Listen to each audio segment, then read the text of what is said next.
did you die? How did you die? How did you die? Oh, that wheelchair. Hello, everybody. I'm back for another movie review, and this time I'm going to review a movie that I think is one of the absolute creepiest that I've ever seen in my entire life. And this, of course, is The Changeling. The Changeling is a horror, supernatural, murder mystery film that emerged back in 1980 by director Peter Medak, and it stars Oscar winner George C. Scott as John Russell, who is a composer and college professor who ultimately suffers a massive tragedy in his life when his wife and daughter are both suddenly killed in a roadside accident. Unfortunately, having trouble to cope with what he had just lost, he packs his stuff and moves to Seattle to a secluded home, to a secluded house to try to continue his work as a composer. Well, unfortunately, the house he decides to move into has an unexpected surprise of its own. When he begins to hear strange noises and he feels that there's some kind of spiritual presence that's inside the house. But because of his recent tragic loss, this spiritual presence, instead of, trying to drive him away, it's trying to communicate with him. Trying to let him know that, the presence is there. And ultimately, he ends up discovering something that will lead to one hell of a shocking conclusion. A shocking discovery that will eventually lead into one heck of a bizarre conclusion, pretty much. Like I said, I don't want to give too much away without spoiling the movie. But that's pretty much the gist of the film itself. It's basically, he finds the spiritual presence in the house, and it goes from being, almost like a haunted house movie into like a bit of a mystery film where, he kind of becomes a detective and ultimately uncovers one heck of a shocking secret. Make no mistake, this movie really is one of the absolute creepiest I've ever seen. Even filmmaker Martin Scorsese actually listed The Changeling as one of the top 11 scariest movies that he's ever seen in his life. And I'm very much in agreement with that. This really is one of the movies that really puts chills up and down my spine. Not just because of the story itself, but also the fact that the house itself, being alone in a house and there's this presence in there, you knowing that you're not alone. And even during the seance scene where they actually try desperately to communicate with whatever spirit is in the house, and it's like reaching out for help, and it's doing whatever it takes to reach out to anybody that it can desperately try to communicate with. And it picks John because of the fact that, he had just lost his wife and daughter, so this presence knows what this man had gone through. And it uses that to reach out to him, to tell him, hey, I need help. Can you help me? Because that's pretty much what this movie is about. It's about reaching out. It's obviously loss of life and, trying to recoup and ultimately reaching out for help in a way. The film actually has a pretty good cast of actors, also starring Trish Van Devere, who, by the way, was George C. Scott's wife at the time, which is interesting. Melvin Douglas, who is a two-time Academy Award-winning actor, plays the senator in the film. Joseph Carmichael, who could possibly have a connection to the events surrounding the house. Jean Marsh, by the way, has a very brief appearance as John Russell's wife before her and her daughter are tragically killed. If anybody don't know who Jean Marsh is, she's best known as Mombi the Witch from Return to Oz, and probably her most famous role was that of Queen Bavmorda in Willow, a movie I actually just reviewed on my channel. George C. Scott is probably best known for his Oscar-winning performance in Patton, and also had appeared in the Stephen King film Firestarter. The film was directed by Peter Medak, who I'm not really familiar with the guy's filmography, but when it comes to him being in the horror genre, he actually only has directed one other horror film that I know of, and that's Species 2. I never know, we'll get to that one eventually. And he was later contacted by director Mick Garris to. He was offered a chance to direct an entry in the Masters of Horror series for. He ended up directing the episode "The Washingtonians." If for anybody that hasn't seen or watched the Masters of Horror series, you'll know what I'm talking about. The movie itself was not exactly a big hit at the box office, but it did get some strong positive responses by critics. Critics actually did approve of the darker, creepier, the creepy atmospheric look of the movie, and over time, the movie has gradually developed a huge following, and it ultimately has been now it's considered one of the greatest and creepiest movies ever made in history, literally, and I think it deserves that mark. Yeah, the Genie Awards, by the way, is sort of like the Canadian equivalent of the Academy Awards. It actually won 8 of them, believe it or not. George C. Scott and Trish Van Devere both won Best Foreign Actor, Best Foreign Actress, and the film won Best Canadian Film. But yeah, I mean, a lot of people are like, yeah, when it comes to ghost stories, yeah, these movies tend to be one of the scariest. These movies tend to be the creepiest. And honestly, this movie really is one of the best there. Oh, I forgot Eric Christmas was in the movie too. Hold on a second, let me need to try to adjust the I'm sorry, I'm trying to adjust the focus here on the camera. It's about as best as it's going to get. Eric Christmas, he had been in a few movies. He's probably best known as Principal Carter from the Porky's films. In fact, Porky's, I think, was also a Canadian production, I think. And that came out a couple of years after The Changeling did. Who knows? Maybe I'll get around to doing the Porky's movies. You never know. So yeah, the movie, I did look at the Rotten Tomatoes rating online. I forget what it is right now. It's got to be like in the high 70s, low 80s, I think. That's where The Changeling is, but I think The Changeling did pick up a couple of Saturn nominations. I think Melvin Douglas got nominated for Best Supporting Actor, and the movie was nominated for Best International Film. Surprised it got nominated for that instead of Best Horror Film that year. Or maybe they just didn't, maybe they just had too many, I think they had way too many films in that category already, so. And plus, it's a Canadian movie, so naturally, Best International Film. So yeah, the Blu-ray release. This is the one by Severin Films, and this is the limited edition. Inside here are 2 discs. Here's the regular Blu-ray, and the second disc is a CD that contains the soundtrack to the movie. And I actually like when companies do this, when they actually include the soundtrack on CD as a bonus feature, which is pretty nice. I actually have a few Blu-rays that are. I actually have a few releases that are like this, which is pretty cool. The movie itself on Blu-ray actually looks pretty good.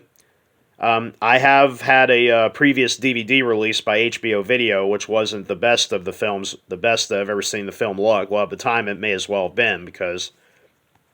But I will say the Blu-ray of The Changeling definitely looks a little better.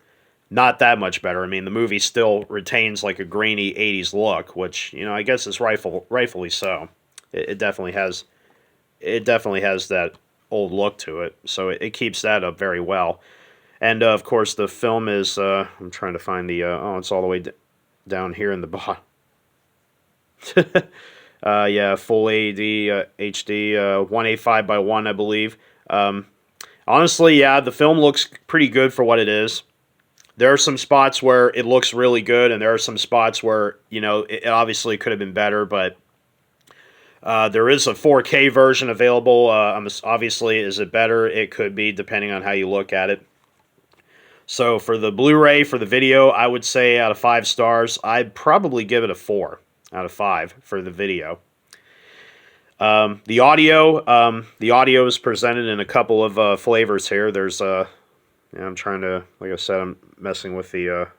There we go. It's in English 5.1 and 2.0 DTS, and there's also German, Italian, and Spanish audio tracks. Yeah, sorry, that's as good as the focus as I'm going to get there. So, I will say, when I watched the movie, I was listening to the 5.1 track, and I really should have been listening to the 2.0 track, and they're both in DTS. So, the 5.1 track, honestly, wasn't as strong as the 2.0 track was, and after listening to the 2.0 track, I should have listened to that one because that one was actually louder, and I think it had better. Because when I was listening to the 5.1 track, I kind of had to.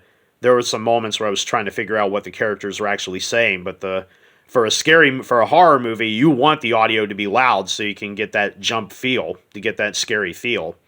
But the 2.0 track is the one I should have gone with.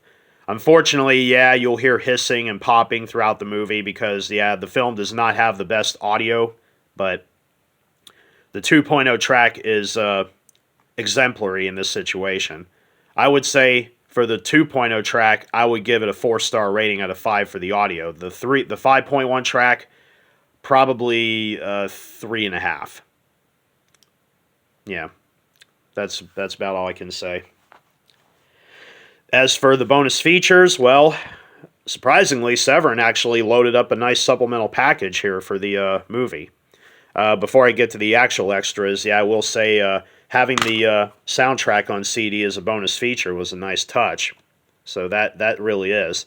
And there's a little over an hour, almost an hour and 20 minutes worth of music on here. So it's not just like a selection. It's nearly the entire soundtrack, or it could be the entire soundtrack. So again, that's pretty impressive there. But as for the bonus features, yeah, there's a decent amount of stuff on here. Starting off, you get an audio commentary with the film's director, Peter Medak, and producer Joel B. Michaels, both moderated by David Gregory of Severin Films. House on Chessman Park, yeah, the commentary can be pretty informative, although Peter Medak is starting to get up there in age. So, but yet he does manage to retain a decent amount of memory on the movie. The House on Chessman Park, the haunting true story of the Changeling. Yeah, again, since this is it's something I should have mentioned when I was talking about the movie. It's supposed to be based on actual events, but then again, almost every ghost story or haunted house movie is based on some form of truth in a way. But the true story of the Changeling, yeah, it's a little featurette that talks about basically the history, or basically the backstory of where the concept for the movie came about, and. William Gray, the name sounds familiar. I think he worked on, I think the same year The Changeling came out, I think he worked on Prom Night that same year. I think he did. Could be wrong.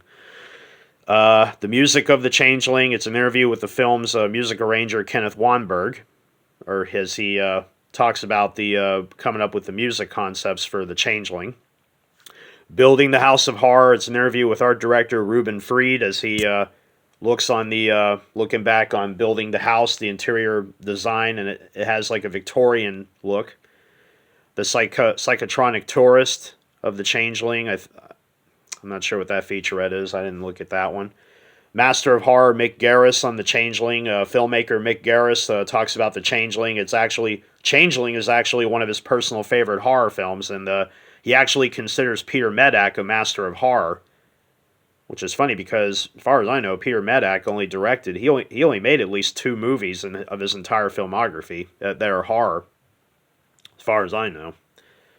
Poster and still gallery, radio spots, TV spot, and the trailer. So yeah, the HBO DVD that I had only contained some. I think it did have the film's trailer as an extra, and it had like a bunch of text information about some of the actors in the movie. So yeah, this Blu-ray is a huge upcharge when it comes to bonus features. There's a wealth of material here to look at. Yeah, most of the actors that are in the film, most of them have since passed on.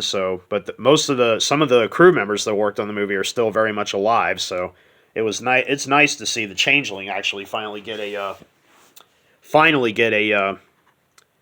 release that's actually worth it.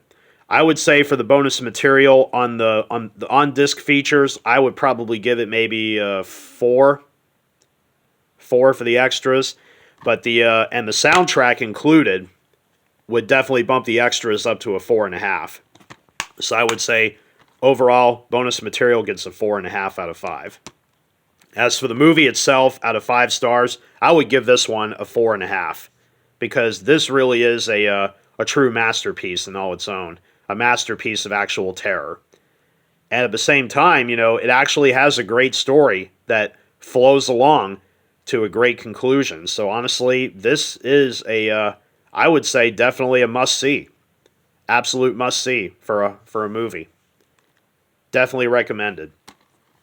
The movie itself is creepy, guaranteed to give you chills, no doubt, and it's got some great performances, especially from George C. Scott, who, yeah, I mean, I would recommend giving. I would hope to have seen him get nominated for an Oscar for that. And Trish Van Devere plays a great character in the film, and it's amazing. And like I said, even though their characters have no, even though John and I think her name is Claire in the movie, I don't think they have they have no relation whatsoever. But in real life, like I said, they were actually George C. Scott and Trish Van Devere were a married couple in real life. At the time, they actually were married. Melvin Douglas does a great job, and like I said, everybody in the film did a great performance. Everybody did. But honestly, though, if there's any one performance in the film that definitely deserves the most recognition, it's definitely George C. Scott, because he really, oh my God, like I said, I'm trying to, oh my, yeah, wow. Sorry, I'm messing with the focus again. It just goes out of focus constantly. But, yeah, like I said, great movie, great performances, great story. The Blu-ray is a top-notch disc by Severin Films. There are several flavors of the movie. The limited edition version, the one I got right here, is is the more expensive, obviously, since you can get it for like $20. I think it's worth $28 brand new on Amazon. There is a single disc version which has only the Blu-ray. The limited edition has the soundtrack on CD. And recently, Severin decided to release the film on 4K. But yeah, if you're looking for a good copy of The Changeling, I would suggest see if you can find a used copy, or if you feel like spending that much money. But like I said, this is a movie definitely worth watching. Yeah, the Blu-ray has great video. The audio, like I said, is good depending on which track you choose to listen to. But I would strongly suggest the 2.0 track. That's the louder of the two. And the bonus features are actually worth looking at. And honestly, I would check out the soundtrack too, because it's definitely creepy. And I wish more studios would actually consider putting out more releases with the soundtrack included, because that actually makes a nice bonus feature right there. So, strongly recommend that more studios do this. So, this concludes the presentation. I hope you enjoyed it, and I will continue to do more of these in the days to come. So until then, take care and be safe.